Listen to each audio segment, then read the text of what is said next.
Bismillahirrahmanirrahim. Assalamualaikum warahmatullahi wabarakatuh. Selamat pagi anak-anak. Bagaimana kabarnya semua? Semoga dalam keadaan sehat walafiat. Ya, sebelum kita memulai pembelajaran, marilah kita berdoa sejenak. Semoga apa yang kita pelajari hari ini dalam pembelajaran jarak jauh bermanfaat dan berkah untuk kita semua. Amin. Jangan lupa tetap patuhi protokol COVID-19 dengan cuci tangan pakai sabun sesering mungkin pada air mengalir, jangan bersentuhan tangan, sering pakai disinfektan, hindari kerumunan orang, pakai masker dan tetap jaga jarak. Pada pertemuan sebelumnya, kita sudah membahas bab 2 tentang pengaruh interaksi sosial dalam ruang terhadap kehidupan sosial budaya serta pengembangan kehidupan kebangsaan yang meliputi mobilitas sosial, konflik dan integrasi, serta pluralisme. Pada bab ini, kalian akan mempelajari tentang keunggulan dan keterbatasan antar ruang bagi kegiatan ekonomi. Ya, sebelum masuk materi, Ibu mau tanya dulu, apakah di antara kalian ada yang melakukan sarapan atau tentunya mandi dulu sebelum belajar? Ya, tentu saja dalam melakukan kedua kegiatan aktivitas tersebut, berarti kalian sudah melakukan kegiatan ekonomi. Karena pada saat kalian makan, sarapan yang kalian mendapatkan itu dari kegiatan jual beli, sama dengan mandi pada saat mandi sabun yang dipakai itu dari kegiatan jual beli. Hal itulah yang dinamakan kegiatan ekonomi, di mana dalam kegiatan ekonomi itu tentu saja ada pelaku ekonomi. Nah, setelah kalian menyimak video pembelajaran berikut, kalian diharapkan mampu, satu, menjelaskan pengertian pelaku ekonomi. Yang kedua, mampu mengelompokkan pelaku ekonomi. Yang ketiga, diharapkan mampu mendeskripsikan peran pelaku ekonomi.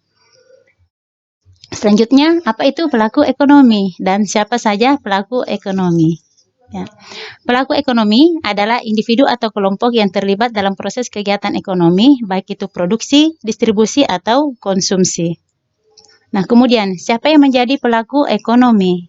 Ya, pelaku ekonomi meliputi rumah tangga konsumen, rumah tangga perusahaan, rumah tangga pemerintah, dan rumah tangga luar negeri. Lanjut, bagaimana peran pelaku ekonomi dalam kegiatan ekonomi? Yang pertama, rumah tangga konsumen berperan sebagai konsumen atau pemakai barang atau jasa. Kemudian berperan sebagai faktor produksi seperti sumber daya alam, modal, tenaga kerja, dan kewirausahaan, dan kemudian menjadi konsumen dari hasil produksi perusahaan. Selain aliran barang dan jasa, rumah tangga juga menerima aliran rumah tangga sebagai ganti sebagai penggunaan faktor produksi. Kemudian membayar pajak kepada pemerintah seperti pajak penghasilan, BPKB, pajak bumi, dan bangunan.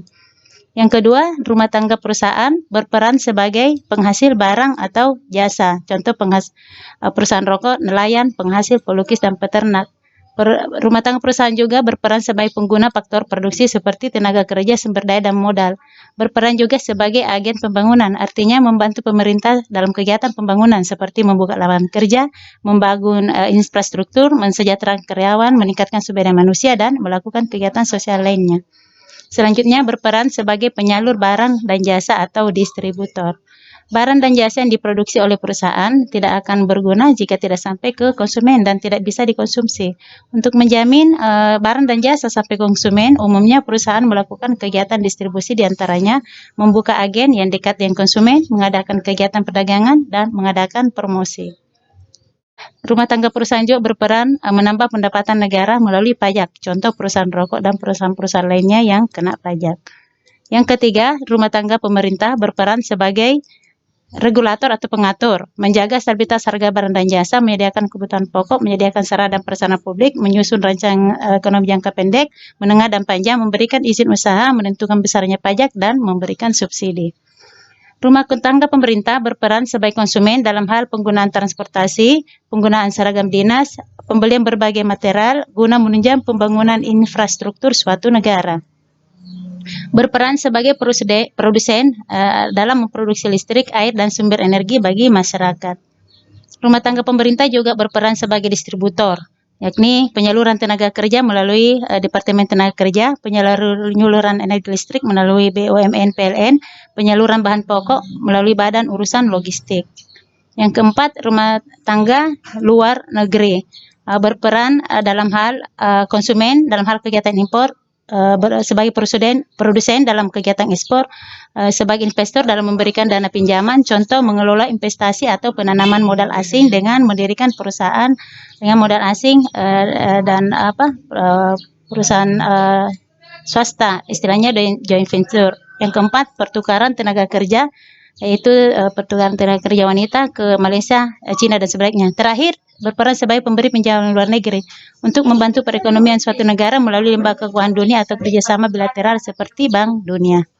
Ya, setelah menyimak video pembelajaran untuk materi kegiatan ekonomi dan peran pelaku ekonomi, Ibu harapkan kalian ada di antara kalian ada yang bisa menyimpulkan materi yang kita bawakan. Ya. Nah, setelah mendengarkan hasil kesimpulan dari temannya yang cukup luar biasa, marilah kita simpulkan secara bersama-sama bahwa rumah tangga konsumsi merupakan ilmu ekonomi yang paling kecil. Perusahaan adalah suatu organisasi yang didirikan oleh satu atau beberapa orang yang bertujuan untuk menghasilkan barang dan jasa yang dibutuhkan masyarakat. Sebagai realisasi dari pasal 33 ayat 2 dan 3 Undang-Undang Dasar 45, maka didirikanlah badan usaha milik negara yang modalnya sebagian besar atau seluruhnya milik pemerintah atau negara. Badan usaha milik daerah adalah badan usaha yang modalnya milik pemerintah daerah. Badan usaha milik swasta atau perusahaan adalah perusahaan yang diberikan wewenang untuk menyelenggarakan kegiatan ekonomi di luar perusahaan negara dan koperasi. Menurut beberapa para ahli ekonomi, lembaga atau lembaga perekonomian paling cocok dengan masuk pasal 33 ayat 1 Undang-Undang Dasar 45 adalah koperasi.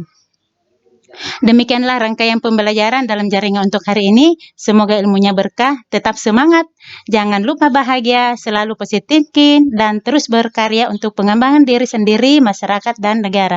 Sukses selalu. Wabillahi taufik wal hidayah. Wassalamualaikum warahmatullahi wabarakatuh.